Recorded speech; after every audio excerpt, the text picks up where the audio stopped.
actually cast for The Perfect Therapist. It's a long time ago, I think. My God, yeah, this is 2001. I know it was before the towers came down, before 9/11. And I got a lesbian Course in Miracles student who was married to a Wiccan. I gotta find that spell. It was a really good spell. Only you, Mark. Only you. Well, because I know what it's like to find a therapist. You know, it's like food shopping. And for $100 an hour, I'm gonna fucking do my research. So I just cast the spell. It was great. But I remember saying to her, it's like they're all, and I'm sure you can all relate to this, there are all these things I want to achieve and attain in this life. And they come right in grasp, but I just, as soon as I go to reach it, they disappear. I almost there, but I can't seem to manifest the things that I want, the success, the relationships, the health, the things that I want in my life. And she said the coolest thing. She goes, Mark, it's because you're dragging a dead elephant behind you. That's the unfinished business. That is not a yoke around your neck. It is fuel waiting to be burned off, to make your consciousness, your awareness, your true presence burn brighter. And as it does, a couple of things happen. Number one, does the universe send people who are going through what you've been through? That's just part of witchcraft. Because until you alchemize that, you may have knowledge, but you don't have wisdom. That dead elephant is the unfinished business. And you can't think your way through it. I tried. Affirmations. Oh, bitch, I used to write affirmations 100 times every morning. Gave me hand cramp. I was like, looking in the mirror, right? I do this so much because it's so funny. It's nothing against Louise Hay or the process of affirmation, but here we go. I love myself, I love myself, I love myself, I love myself, I love myself, I love myself, I love myself. All is well in the world, all is well in the world, all is well in the world, all is well in the world, all is well in the world, all is well in the world, all is well in the world, all is well in the world, all is well in the world, all is well in the world. Mental masturbation. You can't think your way through that. But nor do you have to be subject to the emotional pain all the time. You have to get the only reason I'm suffering is because I have identified with these things that are not who I am. But who I really am can bear witness to them. And in the light of that consciousness, in the light of that presence, in the light of the divine within me, the shadow is brought into light. Now, what happens if you bring shadow into light? It dissipates. Because it was never real. Shadow is not a thing unto itself. It's the absence of something. So, how y'all doing in the underworld so far, huh? Woohoo! Kick ass. Embracing the shadow. This is really an ancient myth. You go down into the underworld. And I like the underworld. First couple of times there, I didn't know that's where it was. I just thought I was having a bad week. And I learned. Now I've navigated it enough. I understand the terrain. I used to say, it's like driving into town. Fire Lake, 300 miles. Third Circle, 50 miles. It's sort of like south of the border, you know, when you're driving down. And you see Pedro. It's just like every 5 miles they tell you how much further it is. Yeah. Right? Oh, and if you follow me on Facebook, go through my profile pictures. There's a great picture of me and Pedro on there. That's like my favorite profile picture ever. I'm not going to tell you what it is. You just go see for yourself. But here's the thing. How many people are trapped in the underworld? They don't even know. They don't even know that you go down to embrace the shadow, which doesn't mean be possessed by it. How many times have you been angry but have not dealt with that anger? That's everybody. That's everybody. Now think about little kids. Now I know that we've done a big pendulum swing, because when I was a kid, we weren't allowed to be angry. We weren't allowed to be angry. You didn't have opinions. You eat it because they said you eat it. Why? Because they said so. Now... Oh, I'm so glad I don't have kids. I could fill in the gap. I just saw it yesterday. Kids throwing bagels at their grandmothers. Well, I want. When did fucking kids get all these choices? Yeah, right. That's not how I wasn't raised that way. Right? So we've pendulum swung the other way around, where the kids are driving the family. No, okay, maybe that shows my age. I am 48, I guess. But still, How much of that pain is dealt with at that time? Of course not. You want to cultivate inner peace, make time every day to embrace shadow. Make sure that you are making your spiritual practice top priority. Because if it's, now I lay me down to sleep, I ask the Lord my soul to keep. If I should die before I go, hey, let's teach that to our children. What do you think? That'll help them sleep. That's insane. If I should die before I wake, then fuck this prayer. I'm done. I am out. I'm done. I'm out. Woo! I never said that Touchdown! prayer. Woo! Died in my sleep. That's all I want. I just want to die in my sleep. So, it's got to be first thing in the morning. God got us all. That is Zeus, Buddha, Jesus, Fred, Barney, Wilma, Betty, whoever. Help me.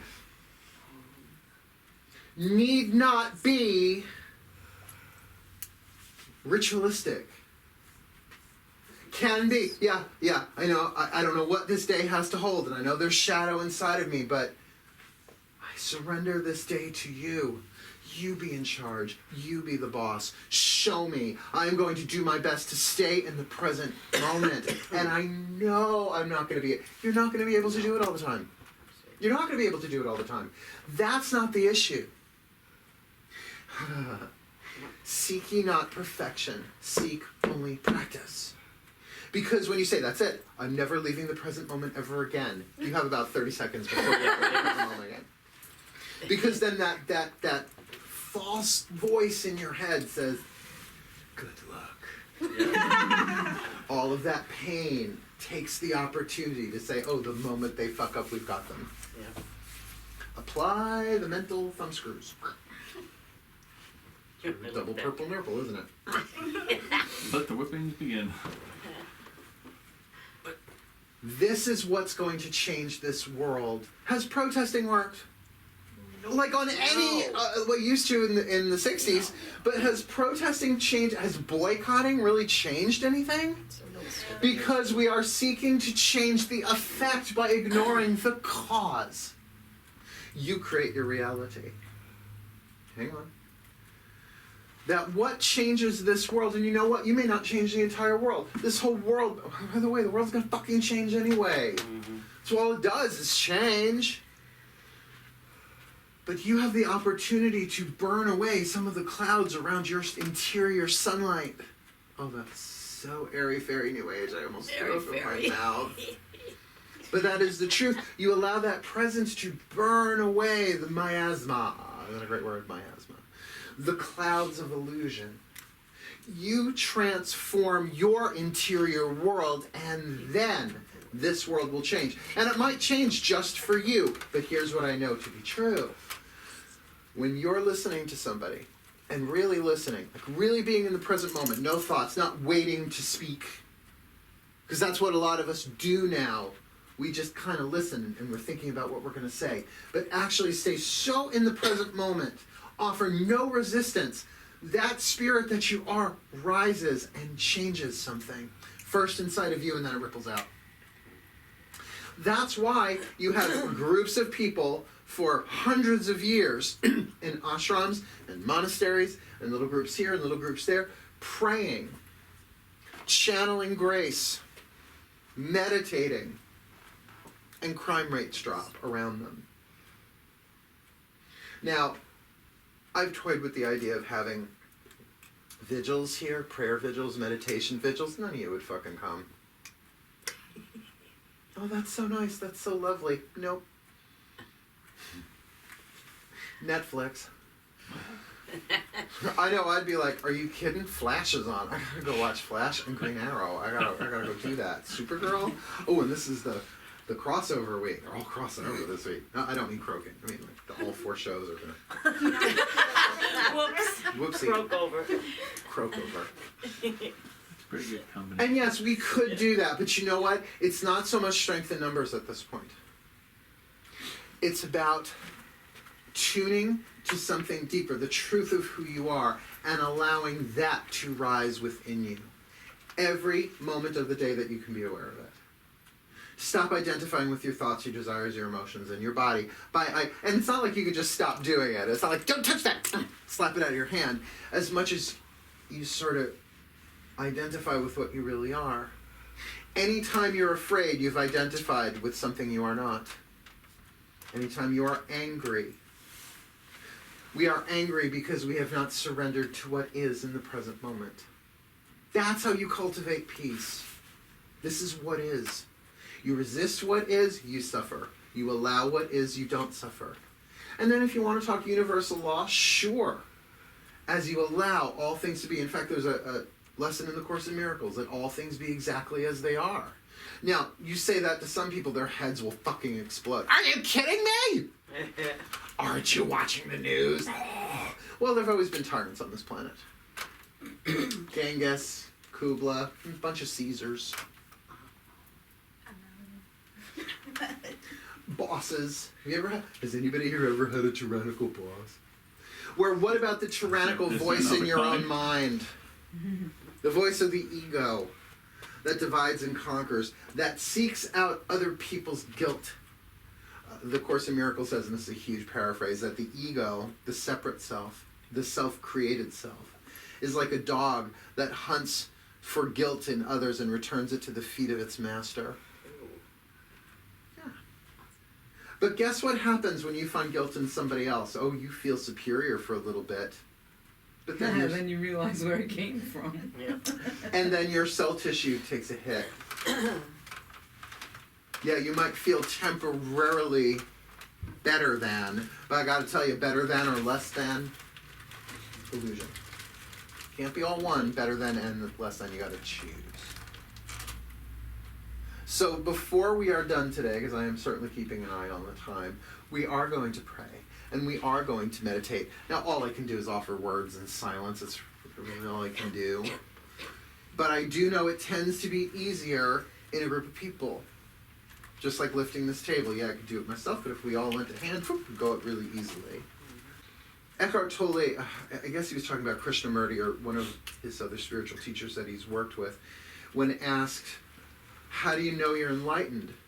You don't think much. You don't think much. In other words, you're so present that the light of your presence clears the thought field. Then you deliberately choose your thoughts. And look, I'm all down with Abraham Hicks. Lord knows my guides, the Interior Collective, are often talking to me and other people about universal law. But if you've got all this fear and struggle and worry going on inside of you, then you're like, all is well in my world. No, obviously, that just kind of find that stillness, that silence in the present moment, and then from that foundation, choose. How many of you are organic eating people? Not that you're eating organic people. I mean, people are eating organic food. Okay, all right. Eating the organic. How many of you are vegan? Oh, thank God. Okay, you're okay. There's always So one in the why is it? One bad apple spoils it all. So why is it that people are more concerned about what they put in their mouths than what they choose to think? Why is that? Because we're taught, do everything right on the outside, everything will be all right on the inside. And that's bullshit. That is complete reversal of truth.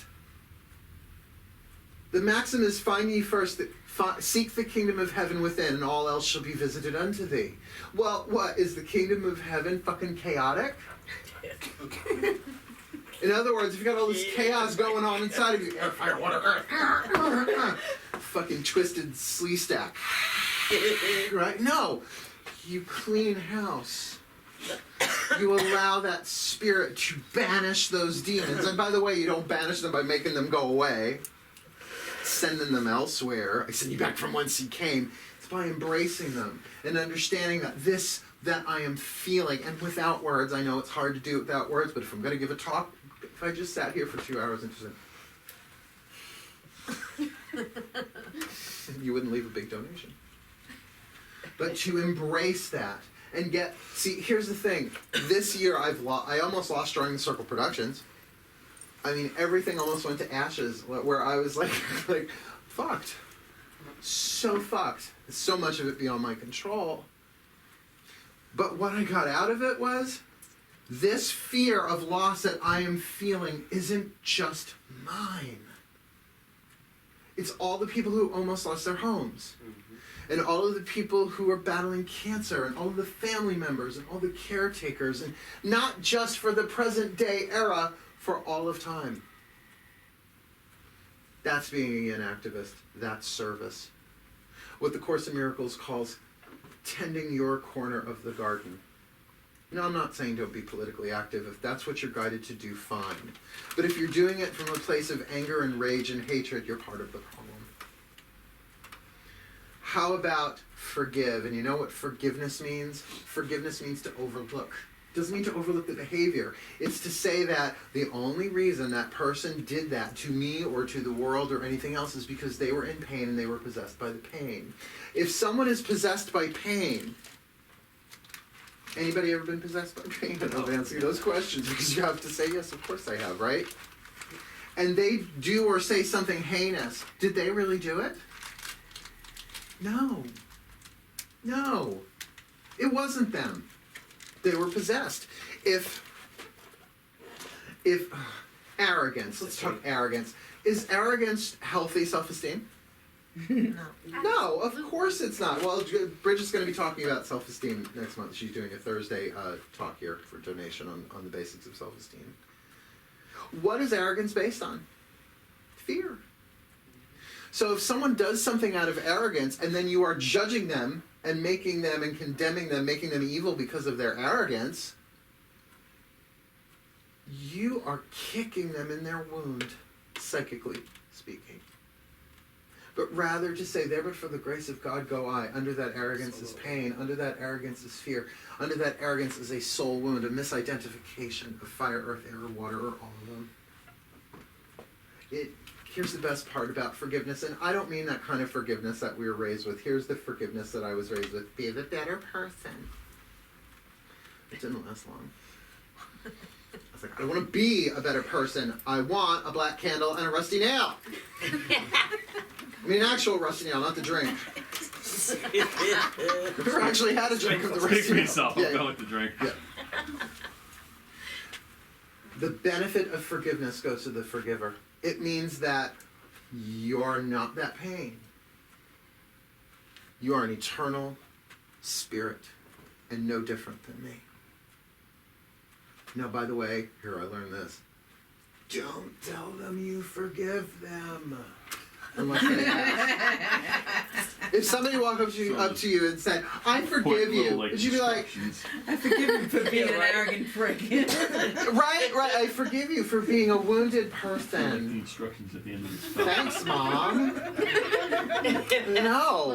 No. Forgiveness is for you.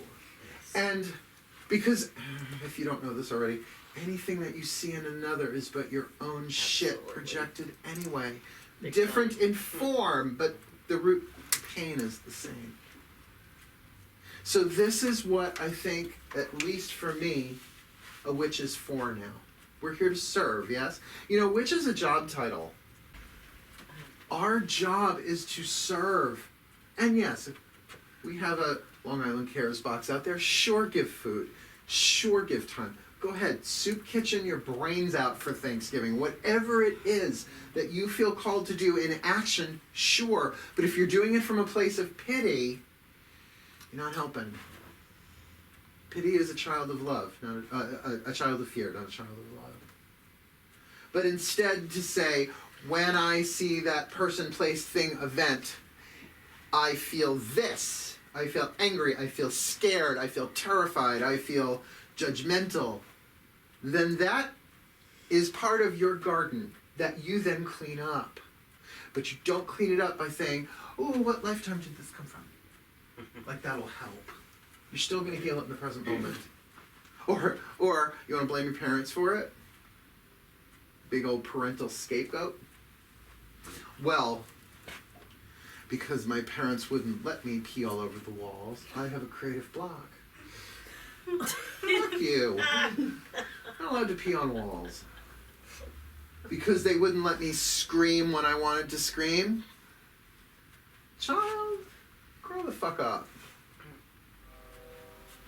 Because as you practice that, you want to cultivate peace, forgive everyone everything. You know, for Halloween I shaved my face. I don't know if you were here for Halloween, but I was a 1920s flapper reincarnated as a witch, and I blocked out my eyebrows with a glue stick because I've been watching RuPaul's Drag Race.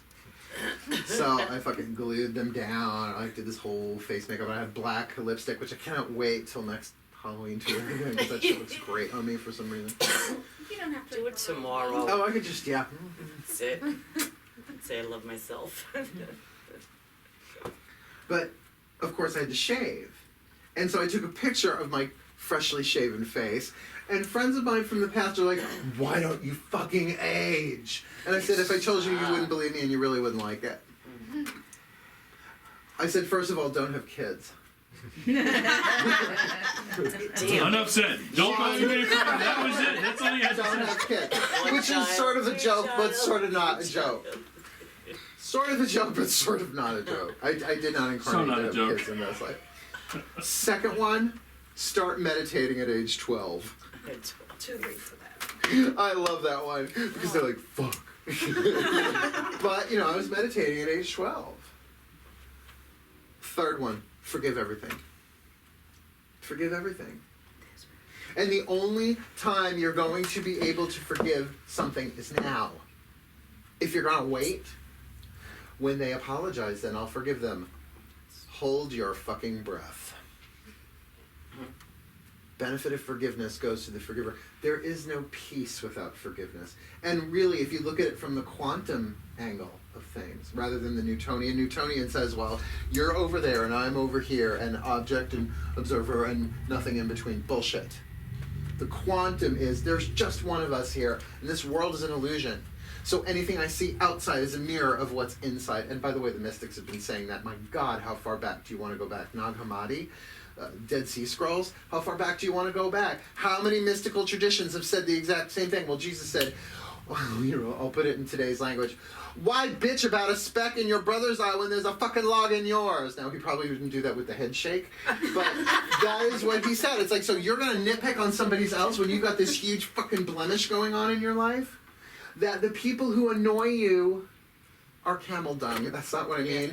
But going back to the caravan, it's like the pain that they incite within you is your pain, and it was there already. It was inside like a landmine. And what a blessing that they triggered your pain so that now you can do something about it. That's why all of the things that happen in the underworld, the way I see it is, that's where the treasure is. Yeah. The deepest and richest treasure is in the underworld. As soon as you realize, then you're free of it. You are free of it. You are free of it as it comes into your awareness. Because I hate to tell you, you have not been an ingenue in every life. You have not been a victim in every life. You've not been a villain in every life. You haven't been male in every life. You haven't even been human in every life. But you have been eternal spirit in every life.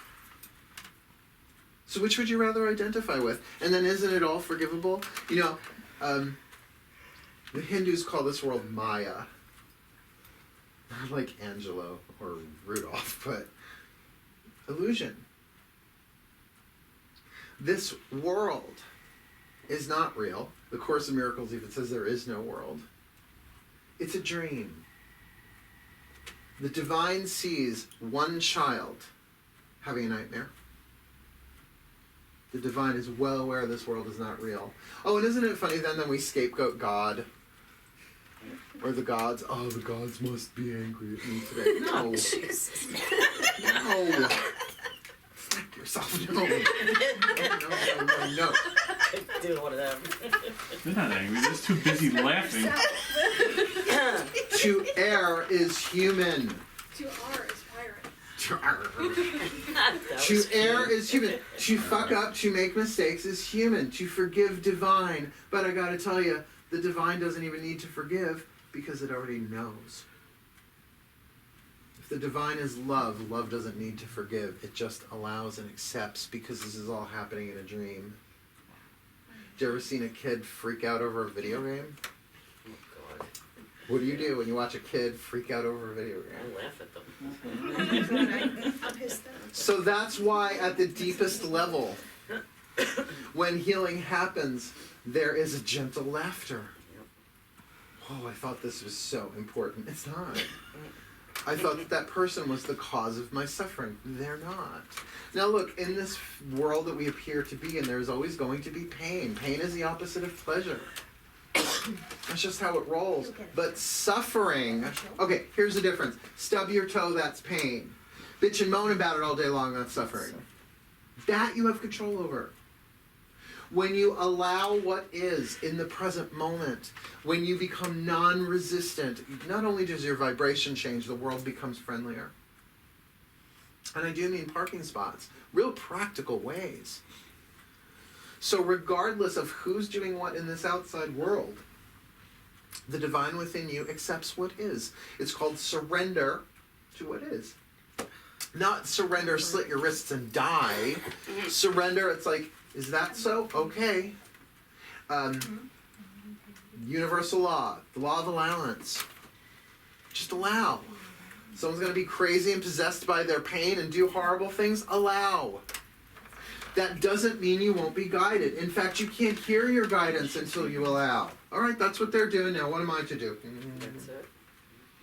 Let me get still, let me get silent for about 5 minutes. You know, I wish, I said to my mom, I said, there is a calling in me to go disappear, to what they used to call take up your bed and walk, right? Like roll it up and just go walk. And just go be a hermit or a monk somewhere and just pray all day long.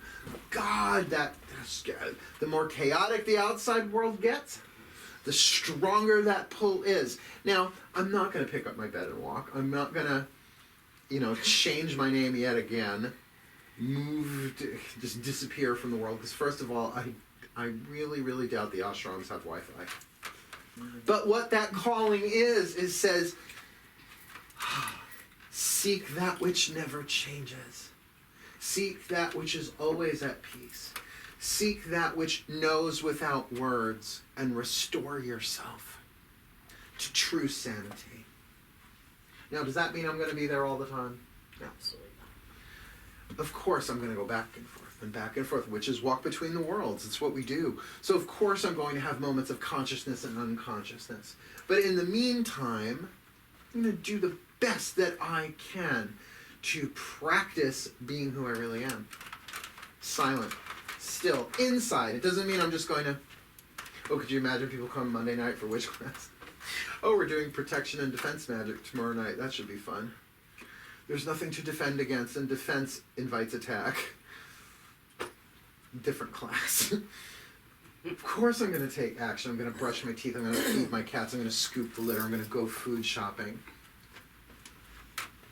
But I'm operating from a deeper place. I'm operating from a place of a deeper knowing that no matter what happens in this world, not separate from the divine, but I'm going to do the best that I can to be here now, to accept what is. Because I have found, and this isn't just something Eckhart Tolle said, it's something that I tested and found to be the absolute truth. In the present moment, I have no problems, I only have situations. It's the mind that makes things problems. That it's the mind that says good or bad. And how many times have you run away from something that would have blessed you and run into the arms of something that cut you to ribbons? That's the mind for you. It's a good thing you're not the mind. The mind is a tool. It's a scary place. Well, and let's be clear, there would be no art without the mind. There'd be no language without the mind. There'd be no tangible, real physical forms without the mind. It would be... It's not that you stop thinking. It's you stop identifying with the thoughts. You allow them to go through. And that is a moment by moment by moment spiritual practice. So in other words, you just don't set aside a half hour a day to watch your thoughts. It takes a while to realize that those thoughts are not who I am. Those thoughts are not who I am. Now that's very Eastern. It's so funny as I turn and I look at the statue of Kuan Yin over there on the bookshelf. You know, the reason why she was the bodhisattva of compassion is because she knew the true oneness in every fiber of her being while still in a body. That's where we're headed. And I know there's a lot of hatred in the world right now. And I know there's a lot of pain. And there's a lot of suffering. But when has that ever not been true? That this world has always been a balance. I don't think... If we're shooting for a utopia, you'll never get it. This is a world of separation. It's a world of opposites. That everything finds its balance. So if you don't like what's going on in this country and in this world, you're more than entitled to your opinion. But know that there is something that you can do about it that no one can stop you from doing because it's happening inside of you. And if you don't know what to do, that's why we have prayer. But, you know, I was raised with the with petitionary prayer. It's you. Oh dear God, please kill that bitch. Thank you, amen. Nice. Oh dear God, please save me from this. Oh dear God, please. Oh Lord, won't you buy me Mercy. a Mercedes-Benz? Yeah, that's petitionary prayer. It's one of the 5 modes of prayer. And look, it's a step on the ladder. But essentially, prayer is going empty-handed into the divine and asking nothing. Just being, returning home. I will be still a moment. I will be still an instant and go home. That's from Course in Miracles. I will be still an instant and go home. The reason why I remember that is because I actually did the workbook. But they're pretty much all in iambic pentameter. So, da-da, da-da, da-da, da-da, da-da. Let all things be exactly as they are. I will be still an instant and go home. So, let's go into a little prayer and a little meditation. We'll go in and out and in and out and in and out. So, just take a moment. And I'll even ring the bell. Ring-a-ling-a-ling.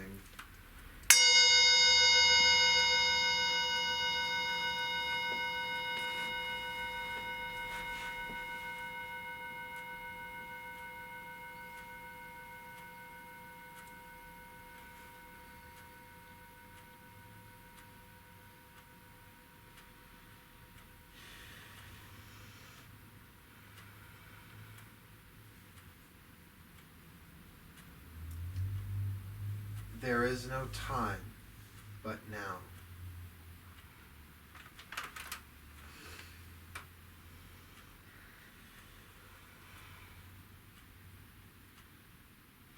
In this now is everything I need.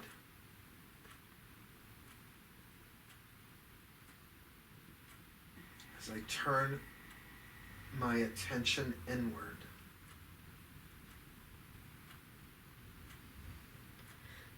I find a stillness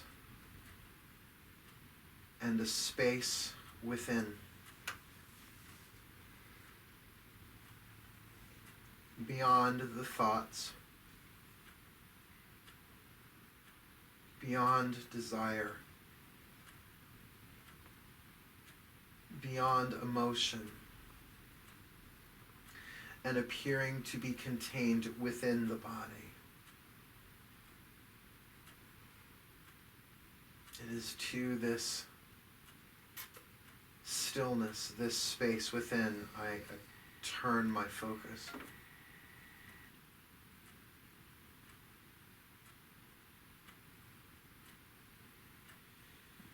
And as I breathe,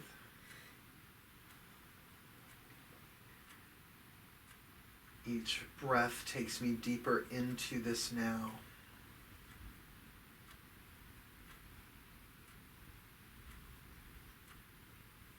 Though I will offer words in prayer, I know that the words can only point.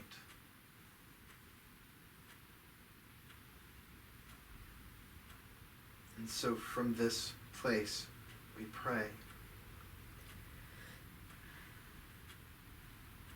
Dearest God, Goddess, all that is, you who are not separate from me, but who appear to be, I ask your aid. I extend an invisible hand to you, asking you to take it. For somehow this hand I extend, even that is you.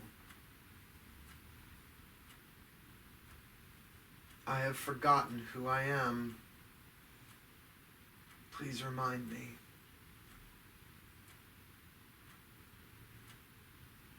I have become burdened by thoughts no more real than shadows on a wall. Take them from me. I invite in the presence of the divine that is already within me to now expand. For I could see peace instead of this.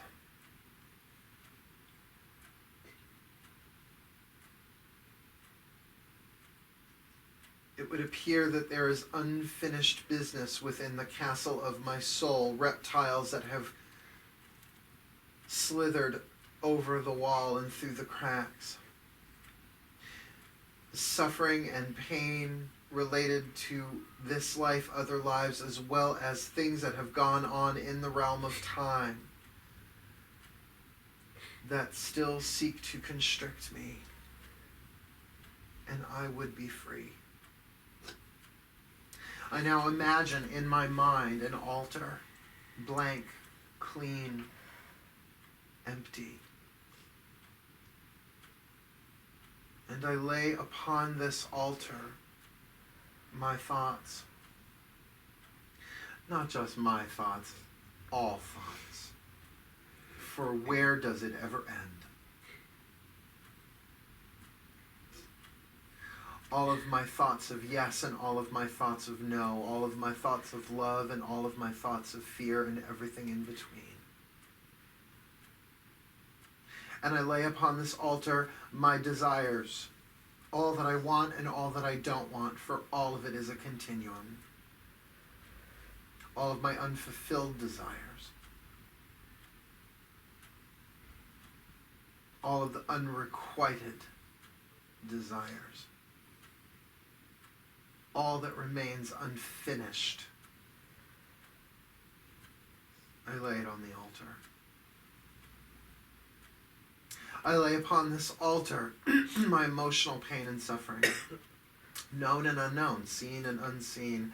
I don't know what it all is, but you do. I offer it up as fuel for the fire, that my awareness may burn it away and transmute all lead into gold. And I lay upon this altar my body, all bodies, all form, this world, all worlds, all that appears separate in a world of form.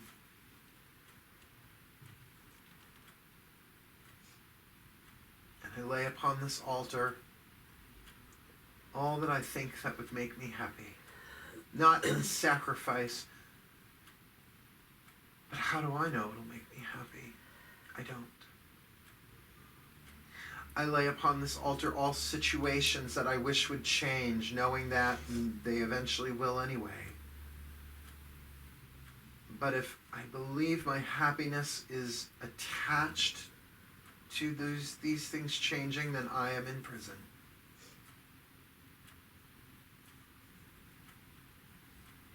I lay all my relationships. My relationship to myself, my relationship to you, my relationship to any one person, place, or thing, and all people, places, and things.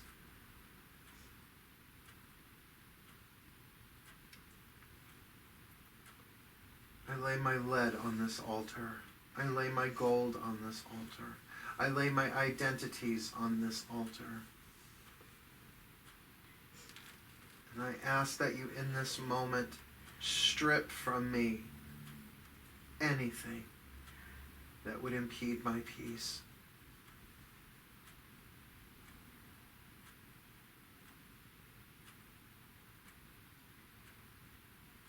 I watch now as this altar rises up and is surrounded by a great golden light, and disappearing into that light, I let it go. And now there is only light.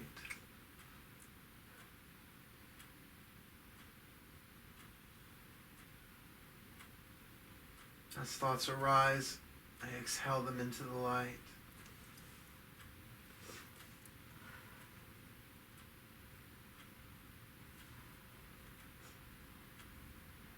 And I walk empty-handed into this light, asking nothing.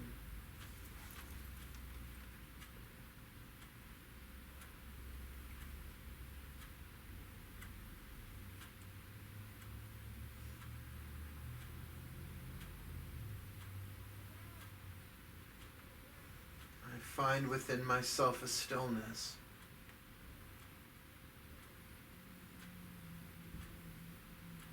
A depth of silence.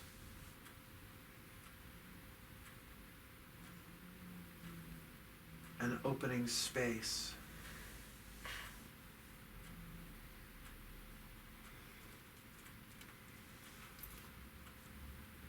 And in this stillness there is peace. A silence of the heart.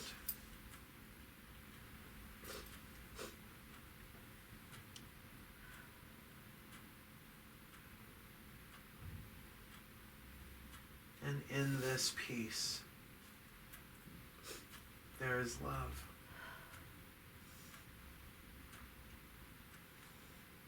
A love larger than the mind can identify. An acceptance of me and all that is as it is.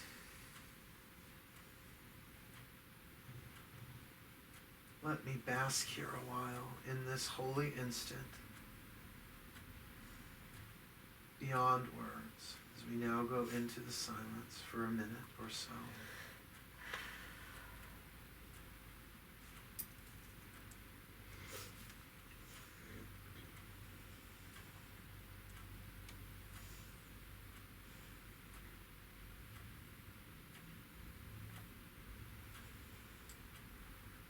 Let all things be exactly as they are.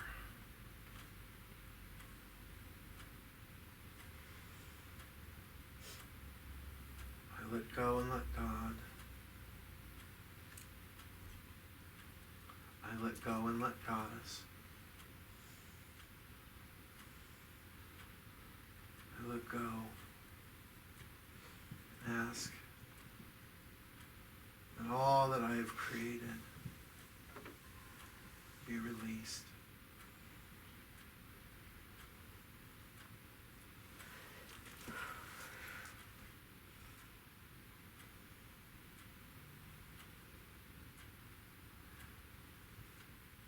I ask that all I release be returned to love.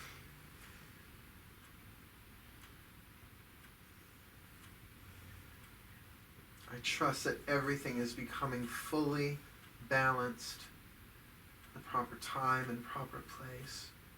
And I accept that there is a greater good that exists here and now that I am wholly a part of. Not at all separate from who I am.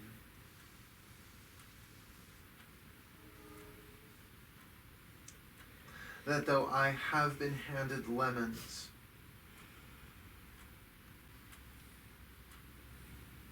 I know that I, a separate I, alone, do nothing. And so I ask on whatever higher power within me for aid, for grace, for healing, for peace.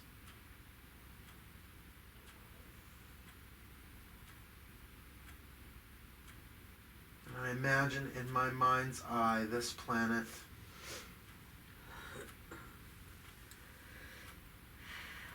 I deliberately choose through the tool of my mind to image this beautiful blue-green gem of Gaia. and to see that predominantly all is well. That human activity is a small fraction of a story here.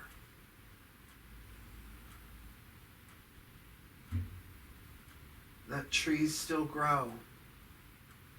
That species will replace species as it has ever been. As there are no more Tyrannosaurus Rexes on the planet. That life cannot be stopped. And neither can I. I am not my life situations. I am life. This body will eventually pass, but who I really am will rise again and again and again, not just in this world, but in multiple worlds simultaneously. I am more than I think myself to be, but I know that I do not know. So show me, Mother, Father, God. I am your child. I inherit your power. Help me use it. Help me use my presence to shine away that which would constrain me to fear. For they are chains of shadow, chains of smoke that can bind me not. It's only by my belief in them. My identity as something small, my own doing, that keeps me chained.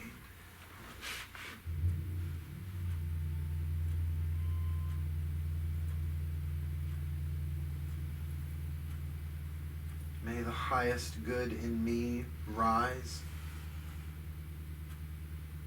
My training has not just begun, it is ongoing. Help me remember who I really am, and in that extend that truth to all things. Restore the mind to balance and sanity. Restore desire to that which brings alignment. Restore my emotions to peace, that there may be healing in myself and in the collective.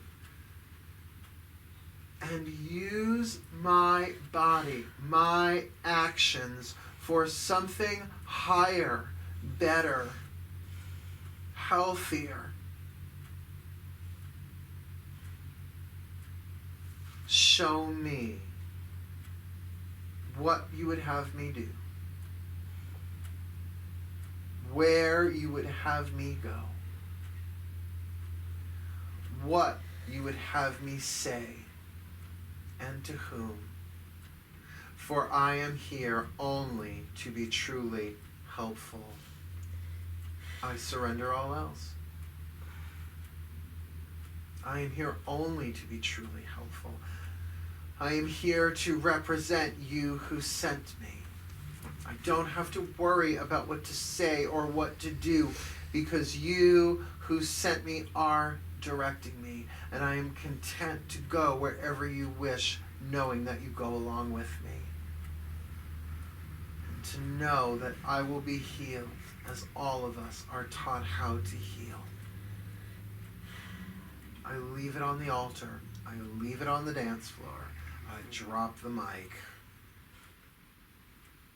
and bask in your presence, which I will eventually know as my own. Let there be peace on earth, and let it begin with me.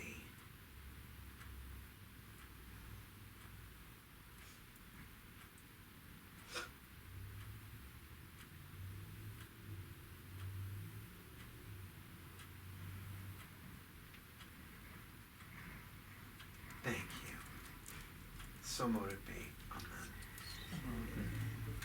Make your way back in.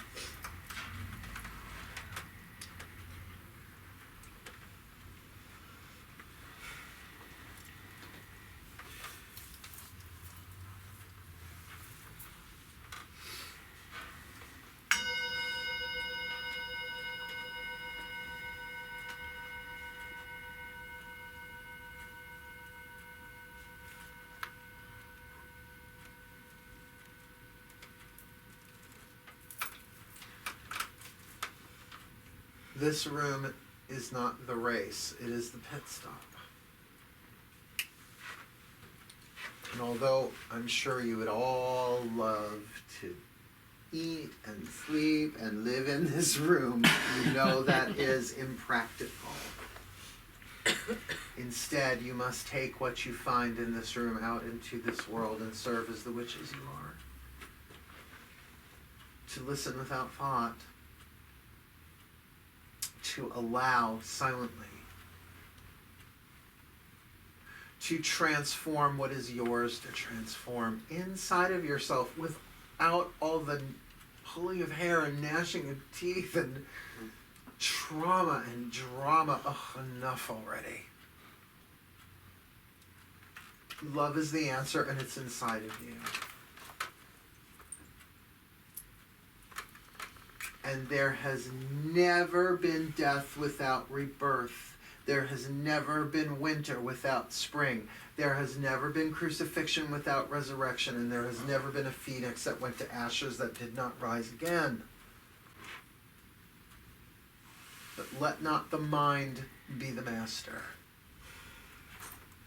Let not your elements dominate you. It has been my pleasure speaking with you, for you today. Now walk this.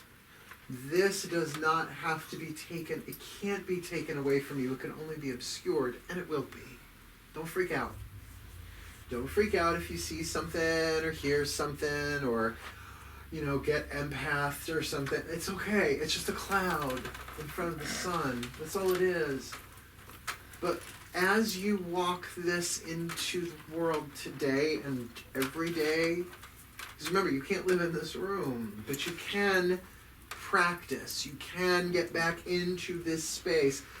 Earlier in the day, better than now I lay me down to sleep.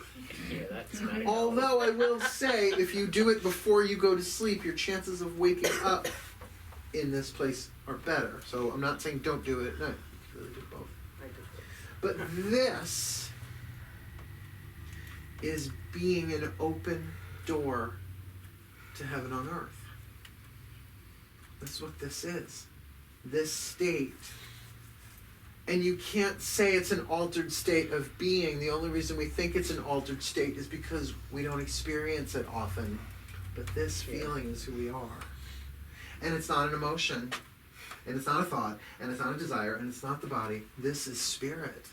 This is the divine within you that you needed to use the mind, focus on it, to shift the emotion in the body to get there.